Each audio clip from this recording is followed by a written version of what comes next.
What's good, YouTube? I'm back here with another video, and today I'll be doing some Paladins Nyx character guide.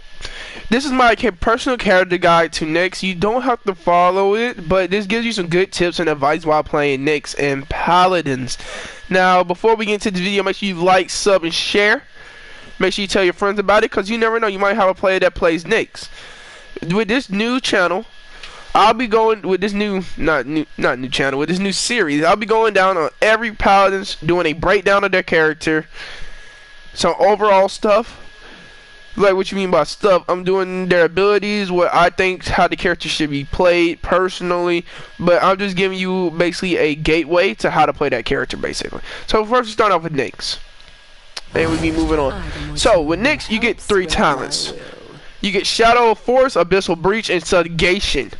With Shadow of Force, Rift Slash cripples enemy it hits for 2 seconds and results in the Abyssal Rift lasting 1 second longer.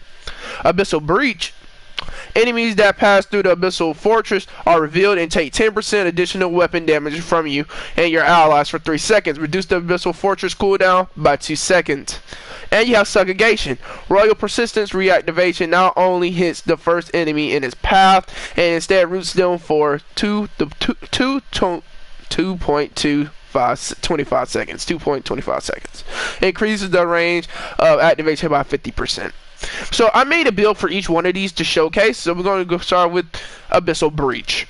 Now, Abyssal Breach is what I call the frontline commander build. These are the cards for it. They switch in because they increase the fire rate. So when they pass through, now you're hitting them for more, and you're hitting them faster. Definitely frontline commander. I put that at 5 because now you and your allies have boost movement speed for 4 seconds once they pass through it. And I mean, you gotta be a little bit tanky. I know she's already got 5,000 plus health, but I want you a little bit more tanky. So I added in 300 extra health. Now you can pull people into it. So that's why they like, oh yeah, you popped the Abyssal Breach. Abyssal Fortress, we're not going there. So now you just pull them in. Now you're in here, and then you get your aura of the Rift more better. So basically, you have like 2 lines of defense, and you're just gonna be eating. I promise. So going to how her stuff looks, we're gonna go to champion skills. So your Rift Slash is at 9 seconds. And you can hold it, and it goes for 30 units. It's not that far from here to here. Once you fire it, it goes actually that's pretty far to get where you need to go. So like I say, you're a little bit in the back and your team's already right there at point. You go ahead and pop that. Hold up, when it comes back, give me a second. Just go ahead and pop that. That can be a good opener. Now your team's already there, and now you're eating off that. So I'm about to go in here for a moment. Alright, I don't know why I just toggled 3rd person stream. Hold up, not stream, I'm not even streaming. Okay, Abyssal Fortress. Now, your Abyssal Fortress, it places a 4,500 shield at a target location. The shield health is farther than you placed it from. So this is what this is basically for. So I'm gonna use that one. This gives you so much now because of what I did. So it's a good shield. You can just go through that. I mean, it protects you. There's nothing else. Really, it's really good though, because the shield has a lot of health, so you and your team definitely can hold a point. Even in team deathmatch, if you got those characters the sniper characters, you place that for them, they should be good. Like they really should. They're not. I don't know. I don't know. They need practice. Okay, this is not protecting them. Going back to our champion skills, Royal Persistence. This is the basically, summons a poison aura that damages enemies and stores damage you take, dealing it to you over time. Now this is the best thing. Reactivates the cooldown. This is basically the best thing ever. So we're going. Wait, that's the wrong thing. This is the thing that my build is based off to do. So he is slowed, and now I'm dealing more damage to him. Now, just imagine that in a giant area. So let's say y'all was in the middle of the map and you was holding point. Once you pop both of these, hold up, put that right there so you can pop it. So let's say that's in the middle and you pop that and you pop this at the same time. They are not getting nowhere past. See, he's not hitting him because it's in that arena. But I did increase the effect, so now he's full and poisoned. And now he's just like that. This is your best ability. That's why you have so much stuff. That's gonna be your best ability in terms of that champion skills. You're a round breaker. Alright, punch in. So basically, you're punching them. You deal a 200 every 3 times, and every 2 times you deal 425. First hit after it resets the first. So if you miss, you're not getting that 425. And the next is it just pulls an enemy towards you. That's the best thing. So now you pop that. Break against my body. You get that most troublesome player, mostly probably the flanker or their tank. You pull them in, and now you pop R1 immediately, and now it's go time. That's how this build will work for her.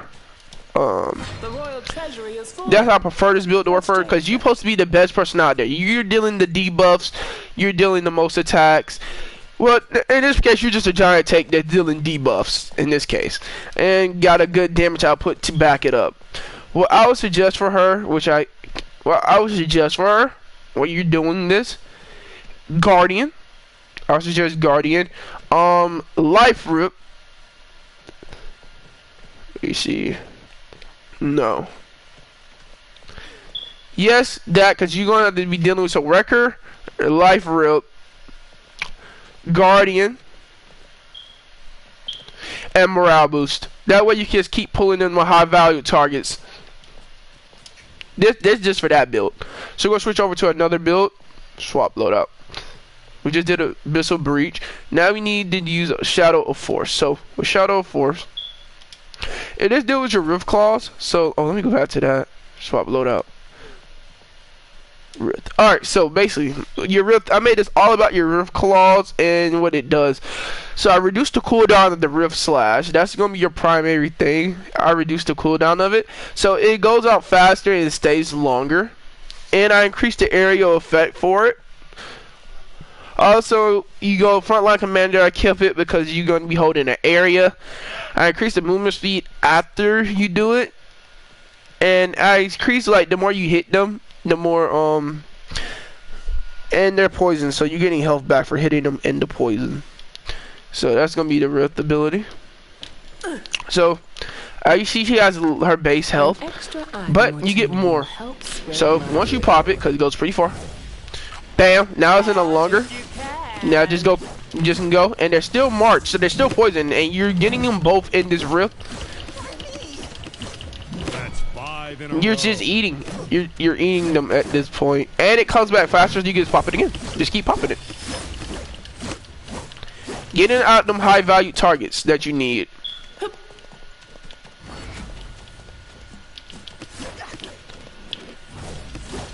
You got a high value target on that team that needs to be taken out.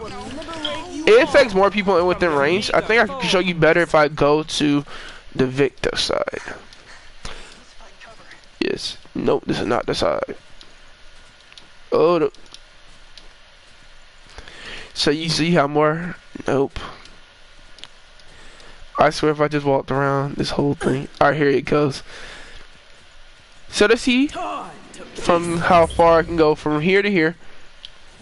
So it just goes. That's pretty far actually. But we're gonna move up a little bit close. So let's say you just entering the battle and your team's holding objectives. You will pop this, and now look at that area. You just got the whole team, and with this too, you just go in there for cleanup. You just go in for cleanup at this point. You're dealing out the debuffs. They'll be forced to either stay there, and that's say they do run. They say you have ult. Come here. You got whole team. You got the whole team.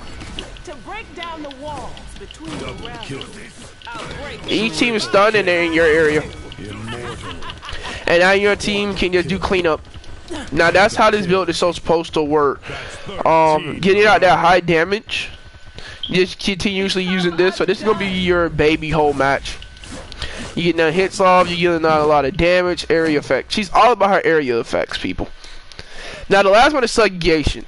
Now this changes your You about to change. You change your rolling persistence ability. Instead of hitting in a wide range, you hit one person. Now, to be honest, this is probably not the best. I would never suggest for you to use subjugation unless you're going to choose to go full out attack one-on-one. So with subjugation, this is my build for it. Forever change. Now, it increases the health damage of Royal Persistence. I kept that at 3 because this way you can get more out of it. You still want to help your team, but now when you get out somebody, you gain 120 shield. I increased the fortress health by 400. I increased your maximum health by 600 because you're going to get hit a lot. Because like I said, it's that 1v1 build, so I wanted you to have the most health possible. Now, I would put it at 5, but it's good at 4. I feel like, and then you increase your movement speed. That's why you have a good, decent movement speed while you're going there for the 1v1s. So to test out now, it's just hitting one person. And now when you to do your chains again, now when you use your chains, it's not hitting that area. Because before it will hit everybody that's in the area. Now, let me show you. I'm going to pop it. Now it's only targeting that one person. That's your high value target. Now, for my other builds, it will target everybody. And I'll go back to show you. Definitely for segregation. But yeah, you're getting the most out of all your things now. With this, you're 1v1ing. You get that 1v1 target. You target them. Let's say Victor's a high value target at the time. Take him out. Now you have enough stuff to do so. So we're going to swap over to Abyssal Breach so I can show you what I'm talking about. Now your chains will hit. Now I can hit everybody in that radius. And that pulls them closer to me. But you see how it was shorter that time? It's way shorter than how long the other one is. So the other one keeps, since I'm targeting just him, it pulls him closer, yes, but it's going away now. His abilities are not locked anymore. But if I use this one, the 1v1, I don't know why I'm trying to change champion. If you go to my segregation, nope. Now, his abilities are locked for way longer, and he's stunned. Give me that 1v1 way longer than what it actually is. Now we're going to go down to her viability. She is great this season, coming out just this season. She's a very viable frontline character. I definitely suggest to have her on any team. She works well with anybody because she's just out there to deal damage. She works well with the whole team. She's good for Siege, probably, and Team Deathmatch. And Onslaught, honestly. She's good for everything. She's an all-around W character. Now, for my opinion, skill-based wise, what skill level you should be at, depending on, I'll say she's a 6. I'll say she's a skip. She's not that hard to get a hold of. She's actually a pretty easy, decent level. So in that case, we're going to do a 5-star rating on these characters. I'll say she's a 2-star. You know, after you complete the tutorial, you should not be a 1-star after you complete the tutorial. You definitely can just hop in and start playing her. She's not that hard. Now, I hope my video gave you some guidance on how this character works and stuff. Thank you for watching my video. Make sure you like, sub, and share again. And that'll be all on next time on Dragon Ball Z.